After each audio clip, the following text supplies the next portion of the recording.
Welcome back to another video. Thanks for tuning in. This is Jefferson District Golf Course located in Falls Church, Virginia, in the Northern Virginia area. And for those that know about this course, it's a fun little 9-hole muni-run recreational course. And, it kind of has a reputation for being a quote-unquote beginner type course. And you could argue that it is. It's only about, I think, 2,400 yards, and it plays to about a 101 slope. So it's a very, very good course if you're getting into golf. I personally use this course if I'm going through swing changes or want to sharpen up the short game.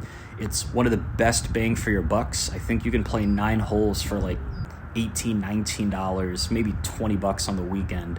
But anyway, it's a pretty straightforward par 4 to start, and of course, as I was saying how easy of a beginner course this is, your boy 3 jacks for a nice little bogey to start. And in my defense, for what it's worth, they actually shut down the chipping green and putting green, so I had zero feel for putting. Unfortunately, there's not a driving range here, so you can't really get warmed up at all. So you might see me struggle the first few holes, but once we settle down, you'll see I get locked in. But here's hole 2, and you'll notice those power lines. The first time I ever played this course, I actually hit that on my tee shot, so that's just one of my fond memories of this course. But anyway, here's the second hole, another par 4, and please do not let me... Oh boy. That is back-to-back 3 putts on this quote-unquote beginner course. Good job, Mark. Way to be an asshole. You just jinxed it. That's the golf gods saying don't call this a beginner or easy course because you actually suck. You are currently 2 over through 2 on 2 very, very short, simple holes. But the next one's a short par 3. I think that it said 153 according to the map, but it was playing only like 135-ish. I decided just to go middle green. It took a little more club. And in case you were wondering what the worst putt in the history of putting looks like, it's right there. Jeez, that is so bad, Mark. You suck. Yikes. For what it's worth, I did tell myself don't leave it short. If you remember from the last hole, I left my par putt a good foot short, so I gave it a run. And I guess the one tricky part about this course, the length isn't crazy. There are a few greens that are kind of ridiculous. I wouldn't say it's a 2-tiered green, but that one definitely flies. And then for this hole, it's actually one of my favorites. So you'll notice here on the little map, you want to take a straight line down and cut over. Someone taught me where if you just take like a 7 or 8 iron, poke it 150, 160-ish out, 170. If you are not scared of carrying the water on your second shot, you only need an iron to lay up, and it'll leave you with like a wedge in. I think in particular, I had about 101 on that approach shot. But unfortunately, I pull it really far left, and this is a super long putt. If I had to guess, I think it was like 50, 60 feet. I put a hell of a lag putt on. It's kind of hard to see, but I actually do end up making the par there. So we're off the bogey train, back on par. You know what? I think that was the confident 2-putt I needed for my putter to start getting hot. And then on this shot coming up, you'll notice it's a 385-yard par 5. Yes, you heard that correctly. 385 yards, and it's a par 5.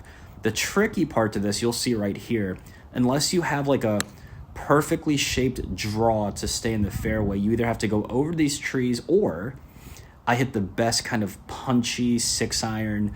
It was about 155 to the pin, and I hit a punch shot right through that gap to pin high. It was easily the shot of the day. Super, super pumped. And I don't know if you could hear the audio, but one of the guys I was playing with was giving me some kudos about it. So anyway, I have a putt for eagle, never mad. And going into the round, there's 3 holes in particular that are almost must birdies. This is one of them. The hole coming up, and then hole 9. Those are just, you kind of have to birdie if you want to score well. And a lot of people know that I'm not a long hitter, but I have reached this green with my driver multiple times. I actually felt really bad because the last time I almost hit someone as they were walking off. Now, you're going to look how short I am and how right that is with my driver. So I think it was about 255, 260 to the pin, but not pictured is that there was heavy wind into our face. So it was probably playing closer to like 290, 300 to the green. So I'm actually really happy that it puts me to a wedge in, and this would be awesome to get back-to-back. Oh, hell yeah. Let's go, Mark, you big, strong, sexy guy. What a putt. So the 3 putts to get started, maybe it was just me trying to feel the greens out since the putting green was closed, but now that we've adapted, man, it would be really nice to get a 3rd birdie because This is, and you see this correct as well, this is a 100-yard par 3.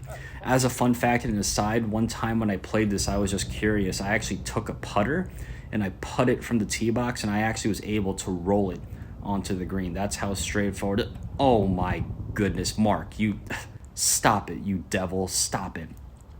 And ladies and gentlemen, that is officially a PR for me. I've never had 3 birdies in a row. I've only had back-to-back birdies once in my life, so this is awesome. I'm on cloud 9. We're back to even par, and I think I can finally break par on a 9-hole stretch. And then, of course, I block it right. We're in the other fairway, or the other rough. My second shot hits a tree. My third shot, I sail the green, as you're about to see here.